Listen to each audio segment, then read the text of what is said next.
What if I told you that on January 31st, 2025, Africa's oldest republic turned its back on Washington and walked straight into Ouagadougou? Liberia, America's closest ally on the continent, didn't call Brussels, didn't call Paris, didn't even call DC. Instead, it asked Captain Ibrahim Traoré for help. And that single move shook every map in the room. Because here's the irony. The country whose flag mirrors America's, whose economy is tied to the US dollar, now places its future in the hands of a landlocked Sahel state once dismissed as unstable. The twist? It's not just about politics. It's about who gets to write Africa's next chapter: foreign creditors with old debts, or Africans themselves with alliances worth trillions. So let me ask you right now, where are you watching from? And in your own life, do you lean toward convenience or toward dignity, even when it costs more? Drop it in the comments. Your experience might echo what millions across Africa are wrestling with. And if you're new here, welcome to Africa Daily Good News, your channel where Africa's headlines meet bold storytelling. We break down what others overlook, and we connect the dots for audiences in America, Africa, and Europe. So, before we dive in, hit subscribe, because what happens in Ouagadougou doesn't stay in Ouagadougou. It shapes the global balance. Now, without giving too much away, let's step into the story of why Liberia knocked on Traoré's door, and why the answer could redefine Africa's destiny. Liberia, a nation whose very flag was designed to echo the stars and stripes, walked into Ouagadougou asking for help. That alone should stop anyone in their tracks. Because for more than a century, Monrovia has been America's closest ally in Africa, tied to the US dollar, shaped by US institutions, and politically aligned with Washington's orbit. Yet in January 2025, the Liberian government chose not to fly east to Brussels, not to knock on the doors of Paris, not even to sit in Washington, but to meet Captain Ibrahim Traoré in the Sahel. The headline was simple: Liberia asked Burkina Faso and the alliance of Sahel states to back its bid for a non-permanent seat on the United Nations Security Council. But the subtext carried more weight than the headline itself. In that moment, Liberia was admitting that the old chain of influence no longer guaranteed relevance. The UNSC is a place where legitimacy matters. And suddenly, the votes that count are not only held in New York, but also in Bamako, Niamey, and Ouagadougou. And here's where the paradox deepens. Liberia's economy is barely $4 billion, while the Sahel bloc turns to commands untapped resources worth trillions: gold, uranium, energy reserves. For decades, analysts dismissed the Sahel as unstable and poor. Yet the same corridor is now being courted by the very countries once seen as outposts of US strategy. What does it tell us when the so-called client state is now the one knocking on the rebels' door?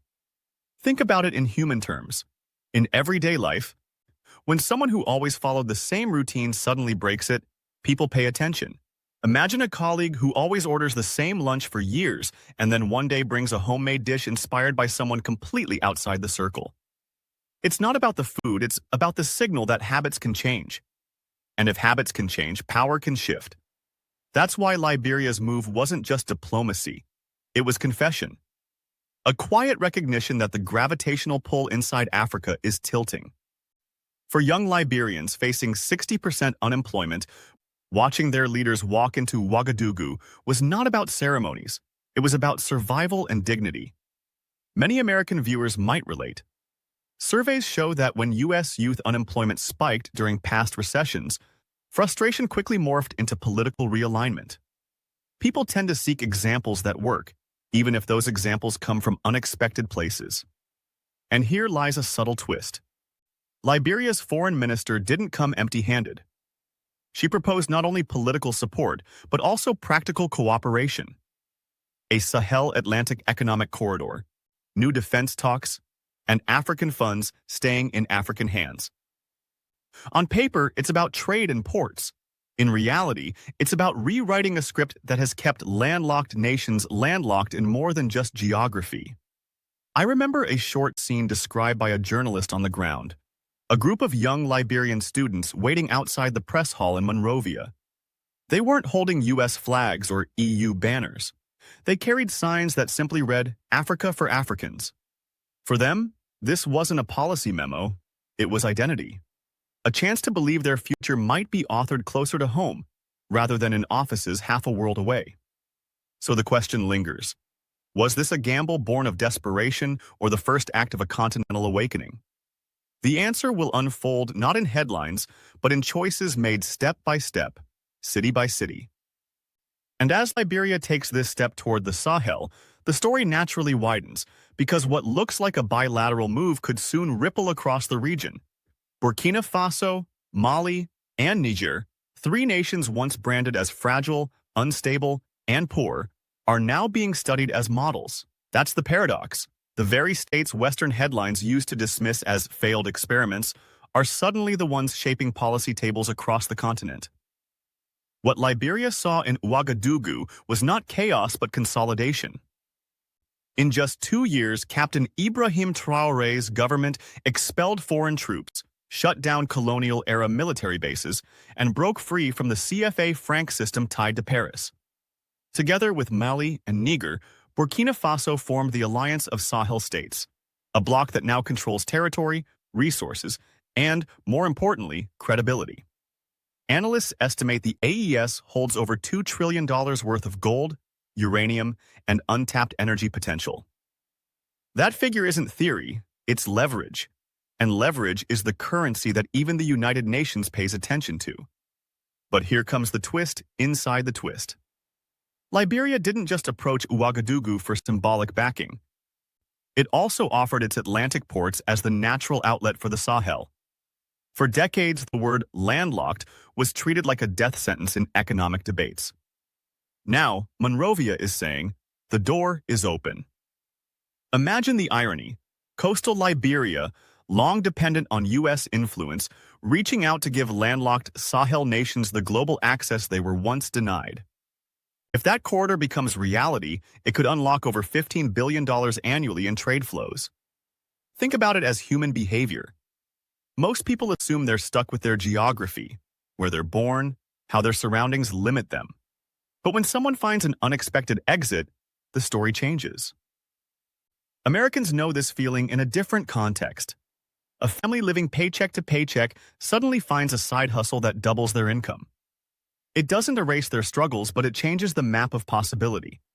That's what this Sahel Atlantic corridor represents, a shift from survival within limits to expansion beyond them. According to surveys, most people in the U.S. prefer convenience over effort, choosing the closest supermarket rather than the cheaper one across town. African leaders have often been boxed into that same logic. Easier to rely on aid than to build a sovereign system.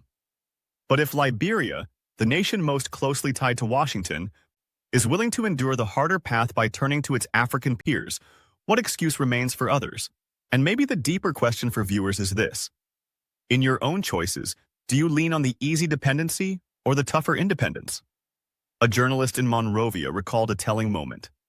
After the ministers returned from Ouagadougou, dock workers at the free port of Monrovia started discussing what it would mean if Sahel goods passed through their port. One man said, "For the first time, the ships that dock here might carry more African cargo than foreign orders." That line struck because it wasn't abstract. It was a worker picturing a daily routine changing in real time. From the outside, it might look like a simple policy arrangement, ports, corridors, contracts, but beneath it, the symbolism is heavier. Dependency is no longer the only lane available. Dignity is on the table as an alternative. And if a state as historically tied to America as Liberia can admit that, then the perception of who leads and who follows begins to blur. The mood now is less about desperation and more about recalibration. And once one state recalibrates, others start asking themselves if they've been reading the compass wrong. That's why after Liberia's step, eyes began to turn toward Accra, Dakar, and Abuja, wondering if they too might follow a similar path. The story is no longer about a single country, but about whether the Sahel can pull entire coastlines into its orbit. 60% of Liberia's youth are unemployed, yet the streets of Monrovia are filled with chants, not riots. That's the contradiction that startled even seasoned observers. Instead of protesting against their government, thousands of young Liberians rallied in April 2025, waving banners that read, "Africa for Africans," and they shouted the name of Ibrahim Traoré like he was their own leader. The news was clear. More than 50 student unions and youth groups signed an open letter calling Traoré a beacon of dignity and resistance. For a country historically tethered to Washington, that was not only unexpected, it was a generational rupture. What was once seen as a distant military figure in the Sahel suddenly became a compass for a new political identity. But here comes the subtle twist. This wasn't just about symbolism. Behind the chants was raw economics. Liberia's young population has watched aid packages arrive for decades, yet jobs never materialize. Economists warn that when over half of a generation remains idle, the nation's social contract begins to fray. And so, aligning with a bloc that preaches self-reliance felt less like ideology and more like survival. Think of it in human terms. People don't cheer for empty slogans, they cheer for possibilities. Imagine a family in America living paycheck to paycheck. When the breadwinner finds a second job, the relief isn't about the title, it's about the groceries that will finally fill the fridge. That's how many Liberians viewed the partnership with Burkina Faso and the Sahel Alliance. It was not about prestige. It was about food on the table and dignity in the streets. And yet, another layer emerges. Liberia's government didn't just call for solidarity, it proposed a concrete roadmap. A joint security conference in Monrovia, the use of its Atlantic ports as an outlet for the Sahel corridor, and a bold declaration that African investments must flow into African hands. On the surface, it was policy. But at the human level, it was a decision to try something new after decades of repetition. If people can change habits, perhaps nations can too. According to research on social behavior, most people in the US stick to routines until a shock forces them out. It's why gym memberships spike every January after holiday indulgence, then fade by March. Liberia's pivot to Ouagadougou was its January moment. A shock strong enough to break routine. The open question is whether the habit will last. And for viewers, maybe the same reflection applies. In your own life, do you cling to what's convenient? Or are you willing to try a harder path when the old one stops working? A short story from a Liberian journalist captured this mood perfectly. He described a group of university students marching past the U.S. Embassy in Monrovia. One student carried a cardboard sign scrawled with the words, "If Burkina can rise, so can we." No polished design, no professional banner, just a scrap of cardboard held high with conviction. For him, it wasn't geopolitics. It was a declaration of worth. That's why the atmosphere on the streets mattered as much as the statements in government halls. It showed that Africa's awakening isn't only negotiated between leaders, it's shouted in classrooms, sung in protests, whispered in daily conversations. And when youth choose pride over despair, the mood shifts for the entire country. So the question now is not whether Liberia's youth are restless, they clearly are, but whether their energy will translate into a sustainable transformation. That answer will unfold as other capitals begin to test the waters, watching to see if the Sahel's example is contagious. And just as the banners in Monrovia carried Traoré's name, soon, other cities may find themselves echoing a similar refrain. Before we continue, take a second to share your perspective. Do you think Africa's youth movements, facing unemployment and frustration, can really turn political momentum into lasting change?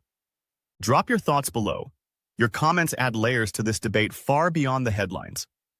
Because as Monrovia's students reminded us, sometimes the future of a continent doesn't begin in official chambers, but in the chants of a crowd that refuses to stay silent.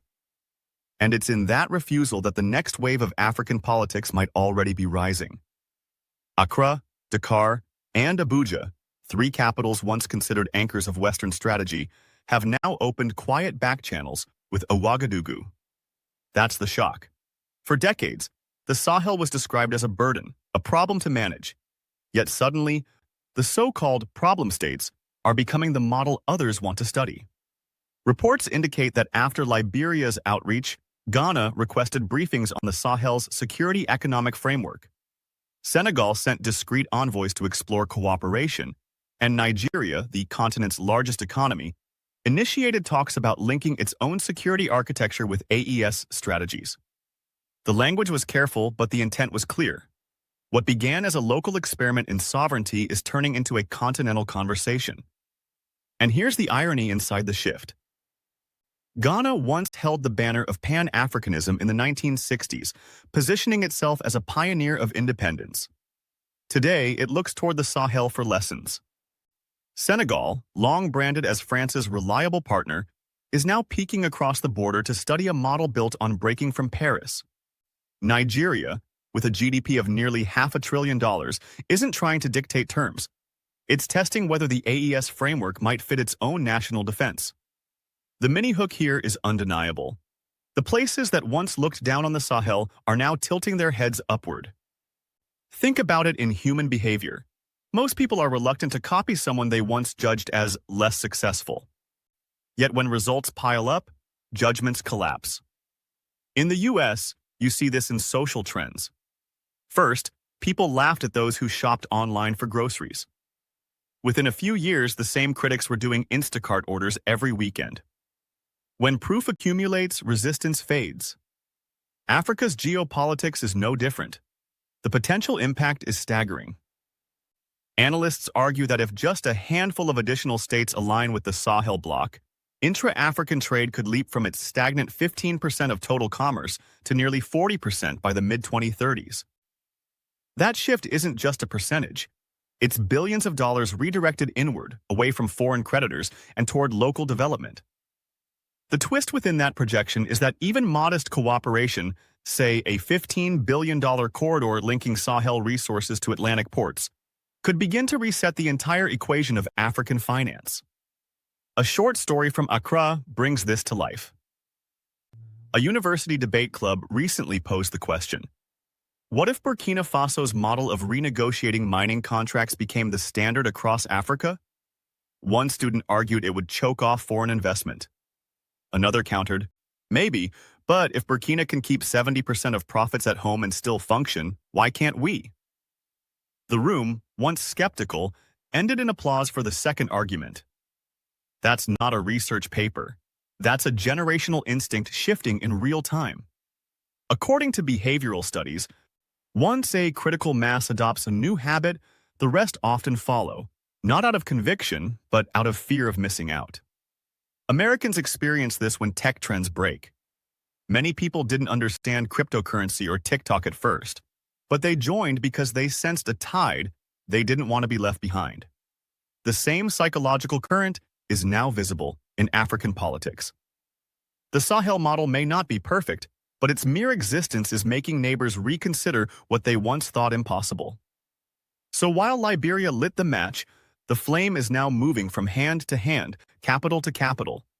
And as more nations gather around the globe, the question is no longer whether the Sahel is relevant, it is whether the rest of the continent dares to catch the same fire. The mood has shifted from curiosity to momentum, and momentum rarely waits. The moment Liberia reached for the Sahel, the counterattack began. That's the paradox. When African nations unite, the first response often isn't applause, but a wave of pressure. Reports surfaced of media outlets labeling AES leaders as authoritarian, even as surveys on the ground showed record approval ratings. Think tanks in Washington and Paris quietly circulated papers warning of economic disruption if even $50 billion in African trade flows were redirected away from Western markets. And here's where the real twist hides. The loudest resistance rarely comes from armies, it comes from narratives. A phrase here, a headline there, designed to fracture trust. Division has always been the cheapest weapon. Coastal states against landlocked ones, Anglophone against Francophone, North against South. The playbook is familiar, but what's different now is the audience. Africans today are far more connected, far more skeptical of the official story. And that shift alone changes the battlefield. Think about it in personal terms. Most Americans, according to behavioral research, no longer trust a single source for their news. They cross-check with social media, podcasts, or peers. It's the same instinct Africans are showing now. People are less likely to accept one official narrative if their lived reality contradicts it. The human condition is simple. If you can compare, you start questioning. And once you start questioning, the old control mechanisms weaken. A short story from Dakar illustrates this. A young Senegalese blogger noticed a foreign-funded NGO campaign describing the AES as anti-democratic. Instead of repeating it, she filmed a street interview with local traders who explained how cross-border blockades had strangled their businesses and how AES talks might finally reopen routes. That video spread faster than the NGO's press release. A single voice with a phone disrupted an entire narrative machine. But here lies the deeper twist. The pressure isn't only external. Internal temptation still exists. Elites tempted by old deals, bureaucrats fearing change. Human nature suggests that when habits are comfortable, even flawed, breaking them feels risky. Most people in the US still use credit cards despite knowing the debt trap because the system feels easier. African governments are no different. The challenge isn't only foreign interference, it's overcoming their own reflex to lean on the familiar. And yet, the Sahel experiment shows another possibility. By reclaiming territory, rewriting mining contracts, and raising hundreds of millions through citizen funds, they built credibility not from slogans but from results. That credibility is harder to attack. If people can see roads repaired, schools reopened, or salaries paid on time, the label authoritarian doesn't stick as easily. The line between propaganda and lived experience becomes visible. So the question now isn't whether the pushback will come. It already has. The question is whether Africa's leaders and citizens can hold the line against doubt long enough to let results speak louder than narratives. And for viewers, maybe it's worth reflecting. In your own life, when outside voices try to define your story, do you let them? Or do you wait until your own results prove otherwise? The mood is intensifying. Resistance outside, skepticism inside, and a rising demand from below. As these forces collide, the stage is set not for collapse, but for a new test, whether unity itself can become stronger than the sum of its fractures. And in that test lies the clue to where the next chapter of this struggle will lead. Before we continue, if this perspective resonates with you, share it forward. Let someone in your circle see how Africa's debates aren't just regional. They echo global struggles over sovereignty, narrative, and dignity. Your voice helps amplify a story the headlines often distort. The strangest part of this story is that the most powerful weapon in the Sahel isn't a tank or a drone or a foreign advisor, it's credibility. That's the paradox. While outsiders focus on military firepower, what has actually drawn nations toward the Sahel is the proof that independence can be financed, defended, and lived. Burkina Faso reclaimed over 70% of its occupied territory, reopened schools in districts once written off, and mobilized citizens through a patriotic support fund that raised more than $600 million locally. Mali and Niger, once isolated, are now part of a bloc that speaks with a louder, united voice. These aren't just statistics, they're examples of sovereignty made tangible. And for governments watching from the sidelines, the evidence is difficult to ignore. But here comes the hidden twist. The influence isn't spreading because of treaties, it's spreading because of example. Ghanaian law schools are dissecting how Ouagadougou rewrote mining contracts to keep profits at home. Nigerian economists debate whether a Sahel-style intra-African payment system could reduce dependence on the US dollar. Senegalese youth movements use social media to argue, if Burkina can rise, so can we. What was once dismissed as rebellion is now studied as curriculum. It's the same pattern you see in everyday life. Most people in America didn't believe working from home could be productive until the pandemic proved otherwise. Once a single example proved it could work, habits changed across an entire society. Human nature is to doubt until a living model removes the excuse. The Sahel has become that living model. A journalist described a striking scene in Ghana. Students debating late into the night, not about Western aid packages, but about how to adapt Burkina's domestic mining revenue plan. One student said, "For the first time, our case studies aren't written in London or Paris. They're written next door." That shift is more than academic. It's psychological. It's the moment when the map of authority redraws itself inside people's minds. And here's the deeper paradox. The West worries less about Russian advisors or closed military bases, and more about this contagious power of example. History shows it spreads quickly. Kwame Nkrumah's Ghana in 1957, Thomas Sankara's Burkina Faso in the 1980s. Once an idea catches fire, embargoes can't contain it. The fear isn't the Sahel's weapons, it's the Sahel's credibility. Most people resist change until their neighbor succeeds. According to surveys, Americans often switch to healthier diets not because of medical advice, but because someone close to them lost weight and looked better. Social proof beats statistics. Africa's politics is no different. The Burkina effect is spreading because results travel faster than speeches. So the question that lingers is simple but heavy. If credibility has become the new currency, can the rest of Africa afford not to invest in it? Each capital must decide if it will continue to outsource its sovereignty or risk building its own. And as the glow of one example spreads across borders, the continent edges closer to a point where silence is no longer an option. That's why this moment doesn't feel like routine diplomacy. It feels like the hum before a larger wave. A shift not measured in press releases, but in classrooms, contracts, and daily choices that accumulate into destiny. And from Monrovia to Accra, that hum is beginning to sound like something bigger approaching. Liberia was once America's oldest ally in Africa, but in January 2025, it chose to place its future in the hands of the Sahel. That paradox alone tells us something larger. The balance of power is not where it used to be. The flag that once mirrored Washington now waves in front of Ouagadougou, signaling a break from a century of habit. The news headlines captured the basics: support for a UN Security Council bid, a proposed Sahel Atlantic corridor worth billions, and a promise to move African capital into African hands. But the deeper story is that a nation born under U.S. influence crossed a threshold. What was once unthinkable became inevitable, and when inevitability sets in, it spreads. Here lies the twist within the twist. Liberia's request was never just about diplomacy. It was a declaration that Africa can write its own script. A continent once told to wait for permission is now drafting agreements without it. If credibility is the new currency, then the Sahel has minted a supply that other nations want. From Accra to Abuja, whispers are turning into negotiations. The question is not whether the fire is lit, it is whether others will choose to stand near it or stay in the cold. On the human level, this is about habits. For decades, African states defaulted to external powers for validation, the same way most people default to their routines, even when those routines keep them stuck. But when someone close to you breaks the cycle, loses weight, changes jobs, pays off debt, it forces you to reconsider your own choices. Liberia's pivot is that moment.